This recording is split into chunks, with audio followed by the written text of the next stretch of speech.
मनुष्य का कर्तव्य है कि अंतर निरीक्षण स्वयं करे। अंतर निरीक्षण का मतलब है अपने मन का निरीक्षण। मन अंदर रहता है, अपने अंदर का निरीक्षण करना चाहिए। फिर उसमें अपने को अपने नंबर देने चाहिए, क्योंकि हमारे अंदर अच्छाई ज़्यादा है कि बुराई ज़्यादा है। अगर अच्छाई ज़्यादा हो तो उनको बढ़ाने की कोशिश करनी चाहिए, अगर बुराई ज़्यादा मिला तो बुराइयों को मिटाने की कोशिश करनी चाहिए। अच्छाइयों से अंतःकरण शुद्ध होता है, बुराइयों से अंतःकरण अशुद्ध होता है। तो ये निरीक्षण करने पर जब अच्छाइयाँ विशेष हो जाएं और बुराइयाँ कम होती चली जाएं और ख़त्म हो जाएं, तो फिर उन अच्छाइयों को भी थोड़ी सी एक तरफ करना चाहिए। हमारा मन अच्छाई और बुराई दोनों से ऊपर उठ जाए।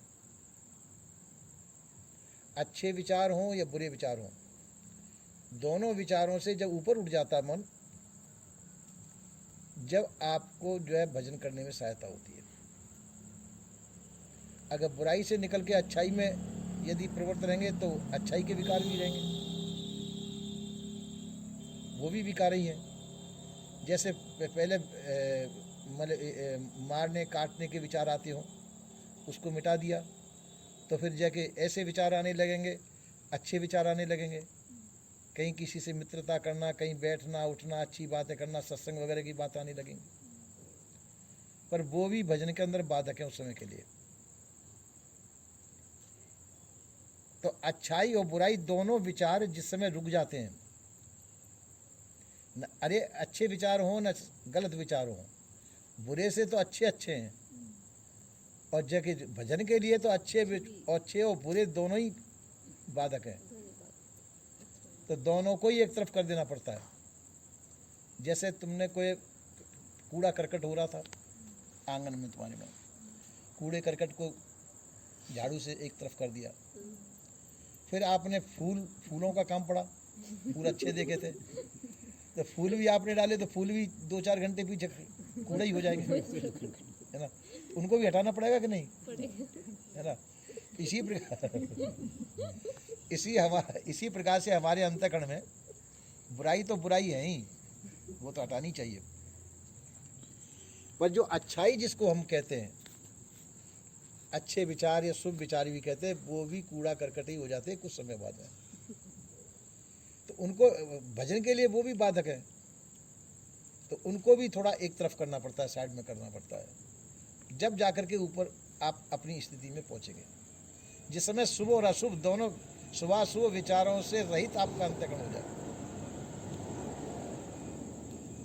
उस समय आपका रास्ता साफ होता है। उन्हीं दोनों ही बाधक है, शुभ भी बाधक है और अशुभ भी बाधक है। तो इसलिए संत जन कहते हैं आप शुभ के और अशुभ के दोनों के दृष्टा बन जाइए। उन दोनों से अलग होकर के उनके दृष्टा बनिए, खाली उसको देखिए ये अच्छा है या बुरा है।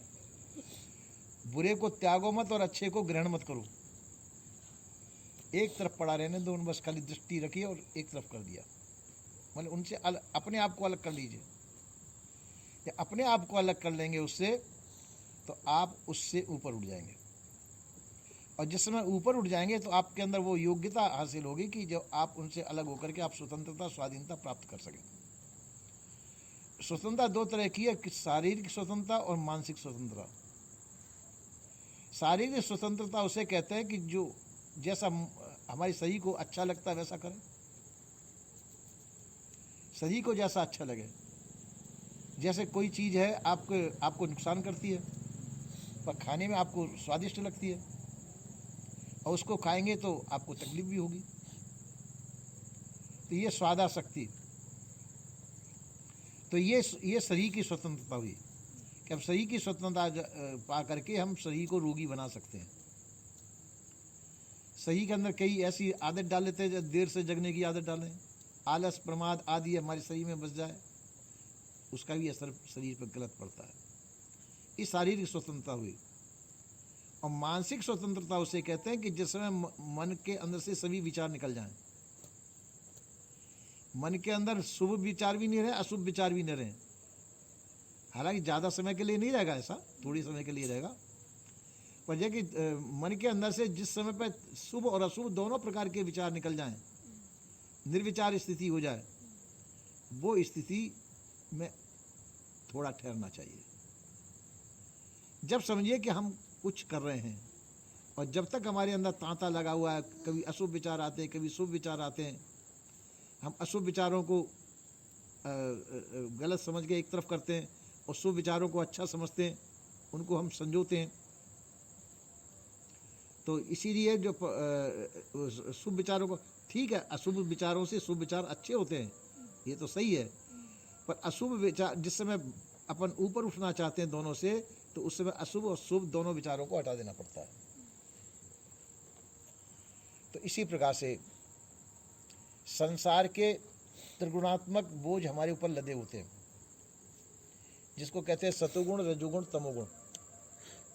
ये तीनों गुणों का वजन हमारे ऊपर लदा हुआ रहता है और तीनों गुणों के वजन के अंदर ही हम रुचि लेते हैं, पर वो वैराग्य नहीं है। वैराग्य में हम हल्के रहते हैं और तीनों गुणों के अंदर रहेंगे जब तक हम बोझ से लदे रहेंगे, संसार का बोझ हमारे ऊपर रहेगा। तीनों गुणों का बोझ हमारे, क्योंकि शरीर त्रिगुणात्मक है, तीनों गुणों के अंदर बर्ताव रहेगा। कभी सतोगुण के अंदर बर्ताव होगा, कभी रजोगुण के अंदर, कभी तमोगुण के अंदर। कभी हमारे अंदर सतोगुण के विचार आएंगे, कभी रजोगुण के, कभी तमोगुण के आएंगे।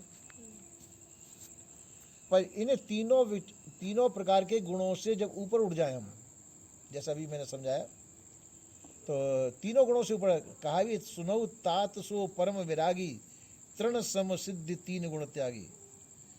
तिनके के समान समझ करके तीनों गुणों से प्राप्त सिद्धियों को जो त्याग कर देता है, वही परम वैराग्य माना जाता है। तो इसी प्रकार से ये तीन गुण ही नहीं है, इन तीन गुणों के अंदर विशेष शक्तियां भी हैं। तमोगुण से ज्यादा रजोगुण में शक्ति है और रजोगुण से ज्यादा सतोगुण में शक्ति है, और अब इनकी शक्तियों में हम प्रलोभित होते रहेंगे तो तीनों गुण से ऊपर नहीं उठ पाएंगे, तीनों गुणों से ऊपर नहीं उठ पाएंगे। जैसे थोड़ी देर के लिए आपको जाना है जोधपुर और रास्ते में आपके मन माफिक चीज़ें मिली हो, मेला पड़ जाए, बीच बीच में मेले लगे हुए हैं और उन मेलों में तुम्हारे मन माफिक चीज़ें बिक रही हों या फ्री दी जा रही हों, खाने की, पीने की, खेलने की जो चीज़ें हैं, तो आप जोधपुर जाने से पहले उन मेलों को देखना पसंद करेंगे, क्योंकि उनमें तुम्हारे मन माफिक चीज़ें दिखाई दे रही हैं और हमको फ्री प्राप्त हो रही हैं, कोई पैसा भी नहीं देना है। तो उन मेलों को देखने में आप पूरा दिन लगा देंगे, जोधपुर नहीं पहुंच पाएंगे। तो मेले में आपके मनोरंजन की चीज़ें, मन माफिक चीज़ें तुमको मिल रही हैं और जोधपुर में कुछ मिलने वाला नहीं है, तो रास्ते में मेले में आप रह जाएंगे, जोधपुर नहीं पहुंच पाएंगे। पर जोधपुर में जो चीज़ मिलेगी वह पक्की चीज़ मिलेगी और रास्ते में मेले में जो चीज़ मिलेगी वो खत्म होने वाली चीज़ मिलेगी। पर बाजे का हम रास्ते की नाशवान चीज़ में अटके हुए रह जाएंगे। इसी प्रकार से हम शरीर के अंदर रजोगुण, तमोगुण, सतोगुण के अंदर अटके हुए रह जाते हैं और अपनी भजन की स्थिति में नहीं पहुंच पाते, इनके अंदर ही हम खेलते रहते हैं। तो वैराग्य, इसके लिए वैराग्य की आवश्यकता होती है। वैराग्य के द्वारा रजोगुण, सतोगुण, तमोगुण के ऊपर विजय प्राप्त कर ली जाती है। योगी साधक जो है रजोगुण, तमोगुण, सतोगुण के ऊपर वो करके, साधना करके, और वो इनके सहारे से ऊपर उठ जाता है, इनका आश्रय नहीं लेता है, इनके आश्रय को त्याग करके इनसे ऊपर उठ जाता है साधक। उस समय उसको स्वतंत्रता प्राप्त होती है, क्योंकि रजोगुण, तमोगुण, सतोगुण ये तीनों परतंत्रता देते हैं, परतंत्र पराधीन बनाते हैं ये तीनों गुण। और यदि मान इनका आश्रय आप त्याग देंगे तो आप स्वतंत्र हो जाएंगे। उसमें स्वतंत्रता, स्वाधीनता होगी, और जब स्वतंत्रता, स्वाधीनता में ही आप अपनी स्थिति में आ सकते हैं। तो इसी प्रकार से जब तक हमको संसार का कोई भी प्रलोभन सताएगा, संसार के किसी भी प्रलोभन में हम रहेंगे, जब तक हम भजन नहीं कर पाते। भजन करने के लिए संसार के सभी प्रलोभनों को त्याग करना पड़ता है। हर समय मत करिए, हर समय तो सब करने का काम करिए, रोटी बनाओ, रोटी खाओ, सब कुछ करो, और भी करने का काम है, झाड़ू लगाओ, पोंछा लगाओ, सब कुछ करो, पर जिस समय पे भजन पे बैठो उस समय पे इन सबसे अलग हो जाओ। मानसिक स्वतंत्रता प्राप्त कर लें। मानसिक स्वतंत्रता प्राप्त करके, तो मानसिक स्वतंत्रता जिस समय प्राप्त करेंगे उस समय आपको मानसिक लाभ होगा। मानसिक विश्राम को प्राप्त करें। किसी प्रकार के विचार आपके अंदर रहेंगे तो जब तक मानसिक स्वतंत्रता प्राप्त नहीं होगी, तो सभी विचारों का त्याग करने पे आपको मानसिक स्वतंत्रता प्राप्त होगी, जो कि आपके लिए बड़ी सुखकर होगी। और दूसरी चीज यह है, आपको अपना घर प्राप्त होगा। संसार का जो घर है ये तीनों गुणों तक है, सतुगुण, रजोगुण, तमोगुण तक संसार है, और तीनों गुणों से ऊपर उठने पर आपका अपना घर है, तो अपने घर में प्रवेश प्राप्त होगा आपको। तो सबसे बड़ी चीज है ये तो। पर बाजे का हम इन तीनों गुणों से नहीं निकल पाते, इसलिए अपने घर में नहीं पहुंच पाते। इसलिए इसी के अभ्यास का नाम भजन है। हम ये कोशिश करते हैं कि संसार की प्रवृत्ति से हट करके हम निप्रवृत्ति में जाएं, तो संसार प्रवृत्ति से हट करके अप्रवृत्ति में प्रवेश करें, श्रम का त्याग करके विश्राम को प्राप्त करें, क्योंकि संसार के जितने भी कार्य होते हैं इसमें श्रम होता है, तो श्रम को त्याग दें हम तो विश्राम हमको मिलेगा। तो असली चीज है मानसिक विश्राम प्राप्त होगा। तो मानसिक विश्राम प्राप्त होने पर ही आपको सच्चा सुख मिल सकेगा। पर बाजे के उस समय निद्रा तंद्रा आज सताती हैं। निद्रा आएगी, तंद्रा आएगी, आलस, प्रमाद आदि आएंगे। इनको जीतना बड़ा मुश्किल है। जिस समय भजन की स्थिति में पहुंचता है साधक और अपनी परम स्थिति को प्राप्त होता है, उसमें निद्रा, तंद्रा, आलस, प्रमाद ये रास्ता घेरते हैं। ये परम शत्रु है साधक के लिए। तो इनको भी हमको जीतना चाहिए। धीरे धीरे धीरे धीरे इनको भी जीतना चाहिए। पानी रख लेना चाहिए पास में। अगर निद्रा आ रही हो तो आंखों से पानी लगा लेना चाहिए। तो इस प्रकार से धीरे धीरे धीरे धीरे अभ्यास करते करते कि आलस, प्रमाद आदि सभी विकार नष्ट हो जाए, तो जाके हम जो है आगे अपनी साधना में सफल हो सकते हैं। और अपने गंतव्य स्थान, आपका गंतव्य स्थान कहीं दूर नहीं है, आपसे अलग आपका गंतव्य स्थान नहीं है। आपका गंतव्य स्थान आप ही है। अभी आपका घर आपके पास में ही है। ये जो संसार है ये पराया घर है, आपका घर नहीं है। संसार जो है पराया, अब हमारी वृत्ति जो है संसार में फंसी हुई है, जो अपना घर नहीं है। जब संसार का घर मौन हो जाए, संसार से प्रवृत्ति हट जाए, तो हम अपने घर में प्रवेश कर जाएंगे। हालांकि अपना घर सदैव प्राप्त है, पर प्राप्त होते हुए हम अप्राप्त जैसी स्थिति में, क्योंकि संसार से हमारी वृत्ति नहीं हट पाती है।